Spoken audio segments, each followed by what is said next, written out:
Music is one of the most powerful healing elements in existence, as far as what something that can really be the connective element to the human soul. Nothing can bring you back to a time and place as effectively and as succinctly as the right series of notes and the right lyric. And it's an instant time machine. It's amazing. I remember seeing, remember the old Neil Diamond film, The Jazz Singer.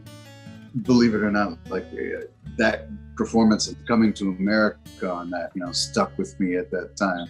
I remember Def Leppard tunes in high school getting me through heartbreak. I remember 9 Inch Nails trying to make me feel better about how strange I felt in my position in life. I remember the Ramones and the Misfits and the Sex Pistols making me feel better about my, feelings of rebellion and going against the grain. And then there's, Metallica to go ahead and temper your passion and your fury and focus it and let you come to terms with it, and things of that nature. As a young boy, I was trained as a cantor. Someone who leads a Jewish congregation in prayer. I remember even as a young boy at the Sabbath table, singing songs with my grandfather and my father and my other relatives, and just the sense of community that even the melodies would, when sang in unison with your family, would bring to you, and a sense of serenity and a sense of peace. That unity, the feeling of community, the feeling that you're not alone, is incredible, incredibly healing, incredibly empowering. The image in your eyes, reflecting the pain that has taken you. I hear it in your voice, so ridden with shame from what's ailing you. Our biggest thing that we used to constantly fight against was the stigma that's associated with people who have succumbed to the disease of depression or addiction, who have taken their own lives. And to destigmatize it, the destigmatization of those diseases, which is exactly what they are, is incredibly important. It starts with understanding that it's not your fault. And all of this music, all of what we had done, all of what we do is about empowerment and catharsis and transcendence and maybe harnessing the ability to overcome. Being taken by addiction or depression is no one's fault.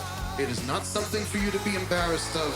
It is not something for you to be ashamed of. We would always take a moment during the tour and ask everyone in the room who's had their own personal experiences with addiction or depression. To prove to you that this is not an affliction that is exclusive to the world of entertainment, by a show of hands, how many of you have dealt with the demons of addiction and depression yourselves or know someone that has?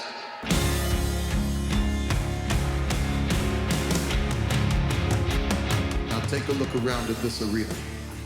You are not alone.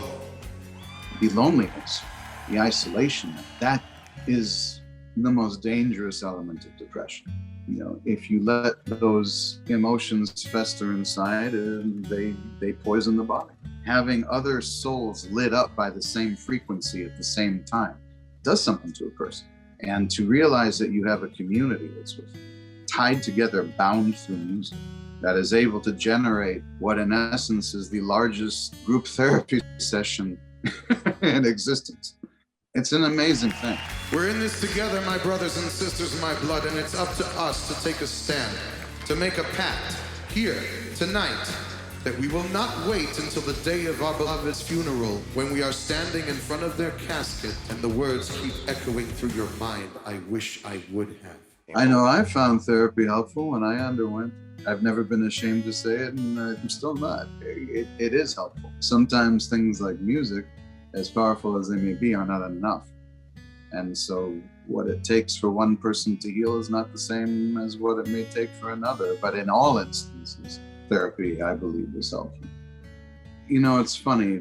The pandemic was this perfect storm.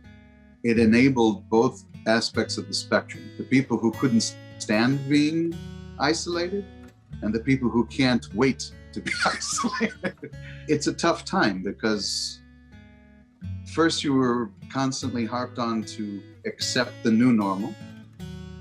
And now the gears are about to shift. And you're going to be harped on to accept the next new normal. You know, and it's a lot of major transition for people to go through. It's a tough time for everybody.